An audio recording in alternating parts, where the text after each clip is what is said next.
Daily हम लोग एक जैसा काम करते करते काफ़ी ज़्यादा टायर्ड भी हो जाते हैं और बोर भी हो जाते हैं। तो वैसे ही ना हमारे घर को भी काफ़ी सारे चेंजेस की ज़रूरत है। अगर आप एक ही डेकोरेशन रखेंगे, आप एक जैसे ही अपने घर को पूरा 12 महीने रखेंगे ना, तो आपको थोड़ा सा बोरिंग हो जाएगा। इसलिए घर में भी थोड़े चेंजेस करते रहना ज़रूरी है। जैसे हम थोड़ा सा बाहर घूमने जाते हैं, थोड़ा सा चेंज हो जाता है तो काफ़ी ज़्यादा अच्छा लगता है। तो वैसे ही ना आपको घर में थोड़ा बहुत चीज़ें इधर से उधर कर दिया या छोटी मोटी चीज़ें चेंज कर दिए तो ना इससे देखिए आपको काफ़ी अच्छा लगेगा और इससे ना आपका मूड भी फ्रेश हो जाएगा।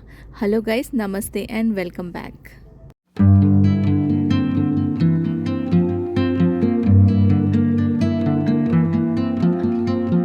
बहुत टाइम पहले मैंने ये वाले मैट्स लिए थे। बहुत ही सुंदर हैं मैट्स, लेकिन ना कहीं कहीं पे इसमें पेंट लगा हुआ है। बच्चे ख़राब कर देते हैं ना, कुछ भी पेंटिंग वगैरह करते हैं। मेरी बेटी छोटी थी उस टाइम पे, तो इसके ऊपर ही उसने ना कुछ पेंटिंग वेंटिंग कर दी और पेंट गिर गया था।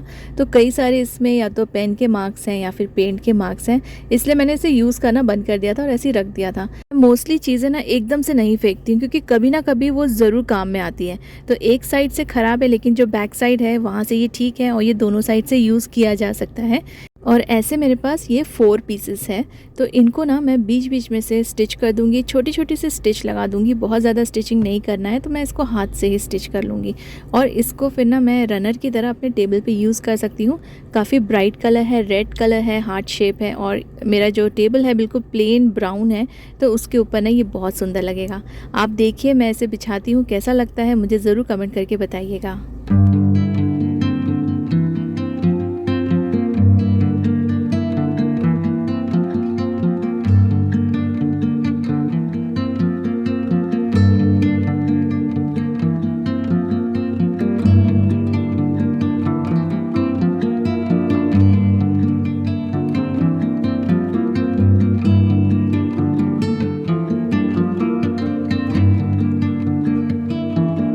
तो आज मैं थोड़ा बातें कम करूँगी, क्योंकि मुझे कल किसी ने कमेंट किया है कि मैं बहुत ज़्यादा अननेसेसरी बोलती हूँ। तो अगर ऐसी बात है तो आप मुझे कमेंट करके ज़रूर बताइए। तो इस वीडियो में कम से कम बोल रही हूँ ताकि आपको बिल्कुल भी बोर ना लगे।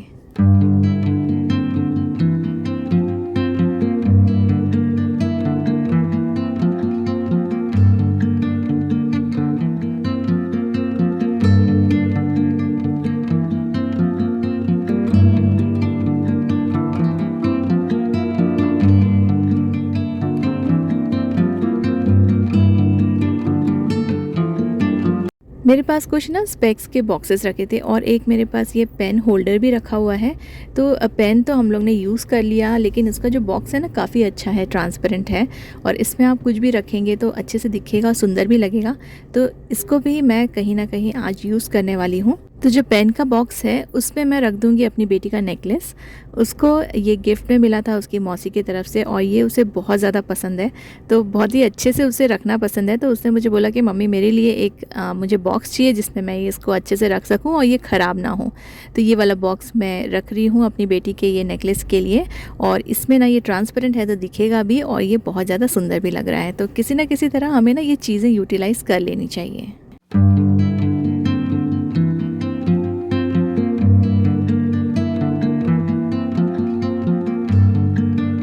अब जो स्पेक्स के बॉक्सेस है ना उसको मैं थोड़ा सा डेकोरेट करूँगी।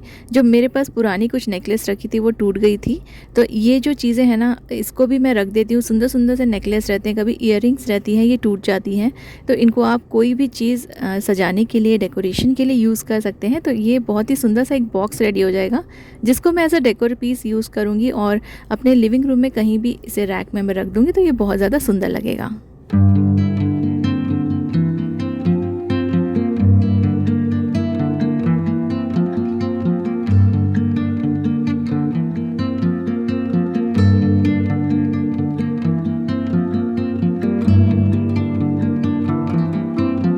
यहाँ पे कुछ ऑर्गेनाइजर्स लगे थे, तो इनके जो होल्स हैं ना वो बहुत ही बेकार से दिखते हैं। यहाँ पे मैं अपना एक कंटेनर यूज़ कर रही हूँ, जो मैंने कई बार आपके साथ शेयर किया है कि पुराने कंटेनर्स हैं, कहीं ना कहीं मैं इनको एज अ ऑर्गेनाइज़र कुछ सामान वगैरह स्टोर करने के लिए यूज़ करती हूँ। तो बस यहाँ पे एक एडिसिव हुक लगा दिया है और एक होल कर दिया था मैंने कंटेनर में, उसको यहाँ पे हैंग करूँगी और छोटी मोटी चीज़ें जो यूज़ में आती है, फेस वॉश या फिर माउथ फ्रेशनर, टूथपेस्ट, टूथब्रश यहाँ पे आराम से रख सकते हैं।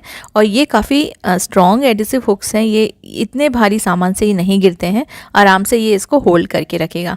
और ये एक कपड़ा मैं यूज़ करती हूँ वॉश बेसिन को साफ़ करने के लिए, तो उसके लिए भी मैं यहाँ पे एक एडिसिव स्टिकर लगा रही हूँ।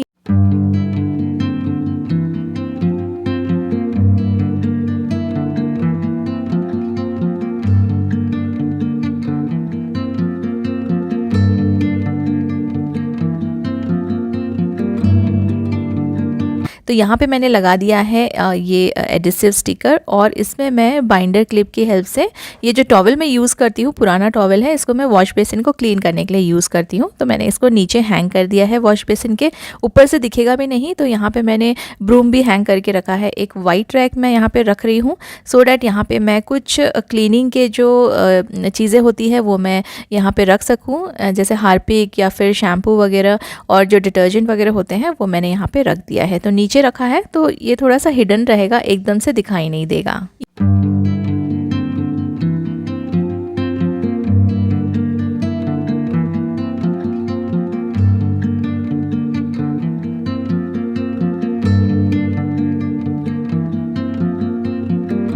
तो ये हो गया मेरा जो बाथरूम है ना, थोड़ा सा ऑर्गेनाइज हो गया है। चीज़ें जो यहाँ वहाँ पड़ी रहती थी वो यहाँ पे ऑर्गेनाइज लग रही है, और इससे ना बाथरूम क्लीन भी लगता है।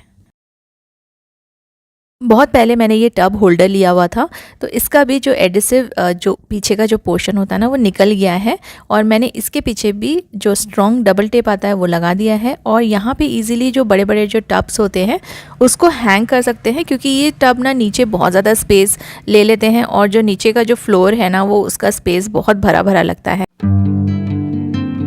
फ्रिज को गंदा नहीं होने के लिए हम कुछ चीज़ें एज अ ऑर्गेनाइज़र यूज़ करते हैं, एज अ बेस यूज़ करते हैं, या फिर ट्रे वगैरह यूज़ करते हैं। आपके बर्तन गंदे ना हो उसके लिए आप ऑडी यूनिरैप एंड ऑडी इकोबेक यूज़ कर सकते हैं। इससे आपकी कई सारी चीज़ें ना कम हो जाएगी, जैसे कि बर्तन कम निकलेंगे और आपकी मेहनत कम लगेगी। और आप इससे बहुत सारी डिफरेंट जगह पे यूज़ कर सकते हैं, जैसे एयर फ्रायर, या फिर आप रीहीटिंग के लिए इसे माइक्रोवेव में यूज़ कर सकते हैं। आप इसे ग्रिल पे भी यूज़ कर सकते हैं। सैंडविच मेकर को वॉश करना बहुत ज़्यादा डिफ़िकल्ट होता है, उसे क्लीन करना बहुत ज़्यादा टाइम कंज्यूमिंग है। तो आप सैंडविच जब बनाते हैं तब इसे लगा दीजिए, तो आपका जो सैंडविच मेकर है वो भी गंदा नहीं होगा। इसके बाइंग लिंक्स आपको मेरे वीडियो के डिस्क्रिप्शन में मिल जाएंगे, या फिर आप अपने नियर बाय स्टोर से भी इन्हें खरीद सकते हैं। ऐसी जो क्लिप्स है ना वो हैंग करके रखती हूँ, क्योंकि नॉर्मली यहाँ पे क्लिप्स की ज़रूरत पड़ती है। तो ये बड़ी वाली जो क्लिप्स है इसको मैं हैंग करने के लिए एक सैटिन का रिबन मैं यूज़ कर रही हूँ, ऐसे ही रखा था मेरे पास। इनको मैंने यहाँ पे हैंग कर दिया साइड बाय साइड। अगर आपको सारी चीज़ें एक जगह पे मिल जाएगी ना तो काफ़ी ईजी हो जाता है काम करने के लिए। जो छोटी छोटी क्लिप्स होती है उनके लिए मैं बैंगल्स यूज़ कर रही हूँ।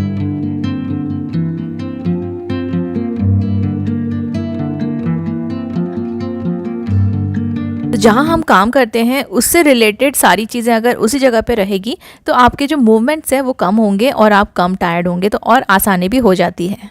मोस्टली आयरन बोर्ड के ऊपर के जो कपड़े होते हैं वो कॉटन के नहीं होते हैं, तो जब भी हम प्रेस करते हैं ना तो ये जलने का डर होता है। तो यहाँ पे एक बार मेरे साथ ऐसा हो गया है कि जो एक छोटा सा पोर्शन है यहाँ पे ये जल गया था। मैंने आयरन ऐसे ही रख दिया, कई महीनों से मैं ऐसे ही रख रही थी, वो जल नहीं रहा था। तो मुझे लगा कि ये शायद ऐसा मटीरियल है जो नहीं जलता है, बट एक बार में ये ऐसा हो गया मेरे साथ। तो मैंने ना यहाँ पे अब परमानेंटली एक कॉटन की बेडशीट बिछा दी है। अगर आप डबल लेयर करके बिछाएंगे तो और भी ज़्यादा अच्छा है। थोड़ी सी मोटी बेडशीट रहेगी तो और अच्छा रहेगा, आपका जो आयरन बोर्ड का जो फैब्रिक है वो ख़राब नहीं होगा या जलेगा नहीं।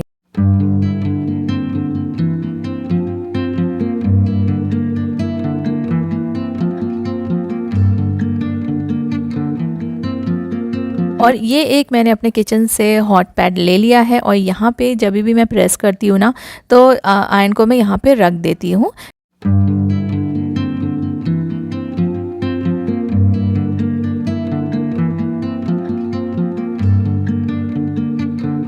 तो ऐसे कुछ छोटी छोटी बातों का अगर हम ध्यान रखेंगे ना तो हमारी चीज़ें ख़राब नहीं होगी, क्योंकि हर एक चीज़ कॉस्टली होती है। इसलिए ना चीज़ें जो भी हम लेते हैं उनको थोड़ा सा संभाल के रखेंगे तो ये लंबे समय तक चल सकती है, और कम से कम मेंटेनेंस में ये काफ़ी टाइम तक आप इन्हें यूज़ कर सकते हैं। कभी कभी बड़े सामान से नहीं, छोटे छोटे सामान से जो बिखरे हुए पड़े रहते हैं उनसे हमारा जो घर होता है वो क्लटर्ड दिखने लगता है। जैसे कि हमारे शॉपिंग बैग्स, चाहे वो प्लास्टिक के बैग्स हों, चाहे वो कपड़े के बैग हों या फिर पेपर बैग्स हों, तो ये काम तो बहुत आते हैं, लेकिन इनको अगर हम ठीक से नहीं रखें तो घर तो मैसी लगेगा ही और ये भी ख़राब हो जाएंगे और जब इनकी ज़रूरत पड़ेगी तब आप इन्हें यूज़ नहीं कर पाएंगे। तो जितना हो सके इन्हें मैं छोटा छोटा फ़ोल्ड कर रही हूँ और एक प्लास्टिक के अंदर मैंने सारे जितने भी पॉसिबल थे आना, मैंने उनको एक ही प्लास्टिक के अंदर रख दिया है। और छोटे छोटे फ़ोल्ड कीजिए, छोटा फ़ोल्ड करेंगे तो आप इन्हें कहीं भी स्टोर करके रख सकेंगे। तो यहाँ पे ना मैंने जितना पॉसिबल हो सके मैंने छोटा फ़ोल्ड कर लिया है। जो पेपर बैग्स आपने देखे होंगे स्टोर्स में भी ना वो फ़ोल्ड करके ही रखते हैं, तो अब आप भी अपने घर में इनको फ़ोल्ड करके रखेंगे तो ये ख़राब नहीं होंगे। फ़ोल्ड करने से इनफैक्ट ये अच्छे से रहेंगे। और इनको रखने के लिए मैं एक बॉक्स यूज़ कर रही हूँ। एक खाली मेरे पास बॉक्स रखा हुआ था और इन सबको फ़ोल्ड करके मैं इस बॉक्स में रख दूँगी और बॉक्स के अंदर रहेंगे तो ये डस्ट नहीं पड़ेगा, इनमें साफ़ रहेंगे और कभी भी हम इन्हें उठाकर यूज़ कर सकते हैं। ना तो इन्हें साफ़ करने की ज़रूरत है और ना ही देखने की ज़रूरत है। और इस बॉक्स पे ना मैं लेबलिंग कर दूँगी तो सबको पता चलेगा घर में कि इसके अंदर क्या है और जिनको भी जब भी ज़रूरत पड़े तो वो यहाँ से ले सकते हैं। आप इन सबको किसी भी एक प्लास्टिक बैग में या फिर एक पेपर बैग में भी रख सकते हैं, लेकिन वो बैग ओपन रहेगा तो इनमें डस्ट जाता है, इसलिए मैंने ये कवर्ड वाला बॉक्स यहाँ पे यूज़ किया है। लेबलिंग करना बहुत इंपॉर्टेंट है क्योंकि ऊपर से नहीं पता चलेगा कि अंदर क्या रखा है। आपको एक एक डब्बा फिर ओपन करके देखना पड़ेगा कि क्या चीज़ें कहाँ रखी हैं। इसको मैंने अपने ओवरहेड कैबिनेट में रख दिया है और जब भी ज़रूरत पड़े यहाँ से हम निकाल सकते हैं। आज के हैक्स आपको अच्छे लगे हैं तो ज़रूर कमेंट कीजिएगा, कौन सा वाला सबसे अच्छा लगा है ये भी बताइएगा। Thank you so much for watching.